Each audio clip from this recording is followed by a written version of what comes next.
السلام علیکم عزیز طالب علم، سب سے پہلے میں اپنا تعارف آپ کو کروانا چاہتا ہوں۔ میرا نام خواجہ عاشق حسین ہے۔ میں نے پنجاب یونیورسٹی سے ایم اے اردو، ایم اے اسلامیات اور قائد جنا لاء کالج سے لا کیا۔ اللہ تعالیٰ کے خاص کرم و فضل سے پبلک سروس کمیشن سے گورنمنٹ شعبے میں ایز اے لیکچرر بھرتی ہو گیا اور 30 اپریل 2020 کو بحیثیت ایسوسیٹ پروفیسر بدرجۂ vice principal Government Post Graduate College of Commerce Peoples Colony Satellite Town سے ریٹائر ہوا۔ ہم نے جو آج موضوع نصاب کی تقسیم کے مطابق دیا گیا ہے وہ ہے مناقب عمر بن عبدالعزیز۔ منقبت کی جمع مداح سرائی کرنا اور کسی شخصیت کے اوصاف کمالات کا ذکر کرنا، کیونکہ اسلام میں جو انتظامی لیڈرشپ ہے اس کے لیے افراد کا انتخاب کرنے کے لیے جو اصول کار فرمایا ہے وہ ہے نگہ بلند، سخن دل نواز، جان پرسود، یہی ہے رکھتے سفر میر کارواں کچھ۔ تو بنو امیہ خاندان کے حکمران عمر بن عبدالعزیز کو منصب خلافت پر فائز کیا گیا۔ یاد رکھیے گا 661 ہجری سے 750 تک بنو امیہ خاندان کی حکومت رہی اور کل 14 حکمران آئے، جن میں سے عمر بن عبدالعزیز بھی شامل ہیں۔ عمر بن عبدالعزیز کے متعلق ہمارے فاضل مصنف نے اپنے دورہ مصر کے دوران وہاں کی مقامی لائبریری میں کتاب دیکھی سیرت العمرین، جس میں 2 عمر کی زندگی کا تذکرہ ملا، ایک عمر خطاب رضی اللہ تعالیٰ عنہ اور دوسرے جو عمومی بادشاہ عمر بن عبدالعزیز تھے، جنہوں نے عمر خطاب کی تاریخ کو دہرایا اور مسلمانوں نے انہیں عمر ثانی کا لقب دیا۔ عمر بن عبدالعزیز عدل و انصاف کی مجسم تصویر سے عمر بن عبدالعزیز نہایت سادہ، صاف گو اور دنیا کی علاج سے مبرہ تھے۔ کہتے ہیں کہ عمر بن عبدالعزیز جب خلافت پر فائز ہوئے تو انہیں معلوم ہوا کہ ان کے سلاطین نے عوام سے قیمتی املاک چھین کر انہیں اکبرہ پروری میں نواز دی ہو۔ میرے عزیز طالب علم، آپ جانتے ہیں کہ یہ امر اسلامی تاریخ میں بڑا ہی ناگوار ہے کہ وہاں لوگوں کی چھینی ہوئی چیز کو مقبوضہ کہا جاتا ہے۔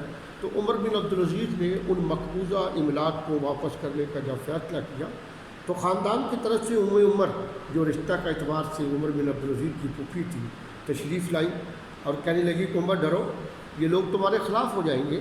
عمر کہنے لگے نہیں، میں کسی سے نہیں ڈرتا۔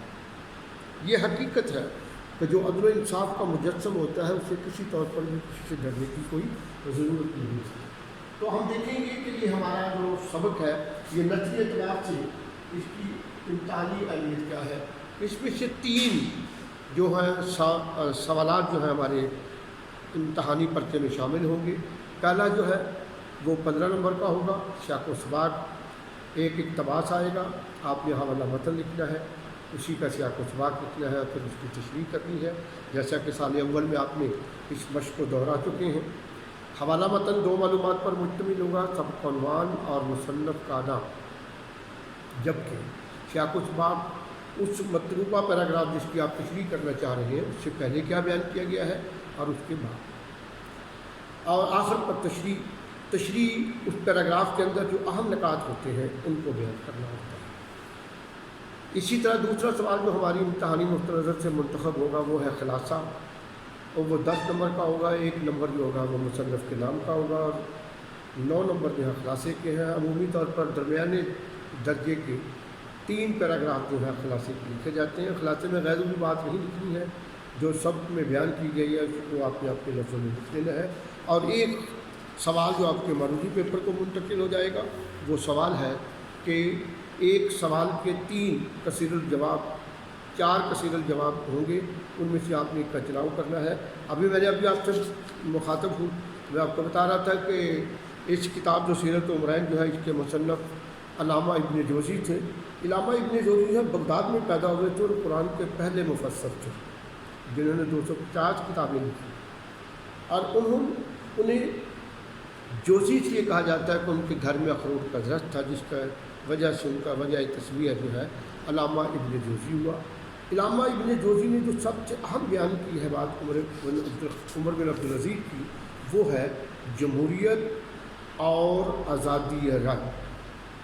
جمہوریت کے بارے میں دیکھیں، میں نے آپ کو بورڈ پہ لکھا ہوا ہے کہ جمہوریت ایک طرز حکومت ہے کہ لوگوں کو گنا کرتے ہیں، تولا نہیں کرتے، کیونکہ افراد کی بڑی اہمیت ہے۔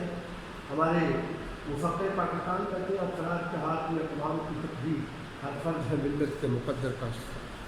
تو عمر بن عبدالعزیز بھی ملت کے مقدر کا ستارہ تھے۔ وہ اچھی طرح سے جانتے تھے کہ قرآن مجید میں ان کے لیے حکم ہے ان اللہ یأمر بالعدل والاحسان، بے شک اللہ تمہیں عدل و انصاف کا حکم دیتا ہے۔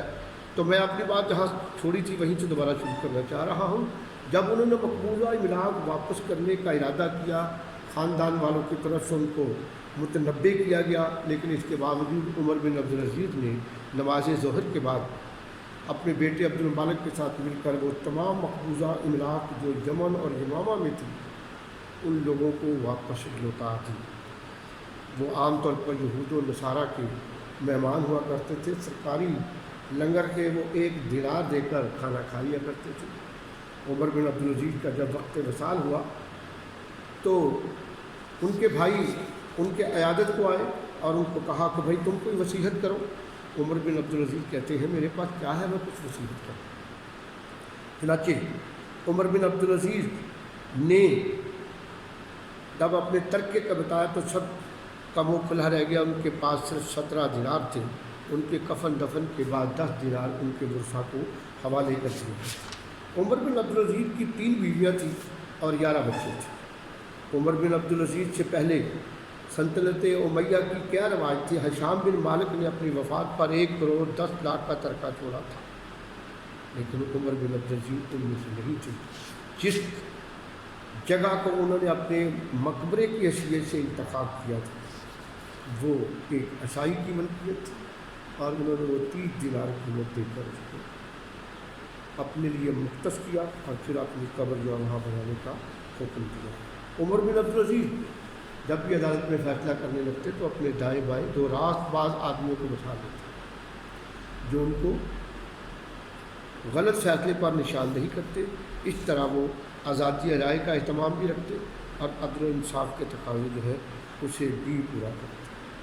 حضرت علی کرم اللہ وجہہ کا قول ہے کہ بھلائی کی خواہش انسان کو برائی سے روک دیتی ہے، اور یہ حقیقت ہے کہ جو لوگ خدا کے بندوں کو لیے خدمت کو اپنے لیے وتیرہ بنا لیتے ہیں وہی لوگ نہ صرف اس دنیا میں کامیاب ہوتے ہیں اور آخرت میں بھی کامیاب ہوں گے، اور ان کی اخروی زندگی ہے لوگوں کے لیے مشورہ ہوگی۔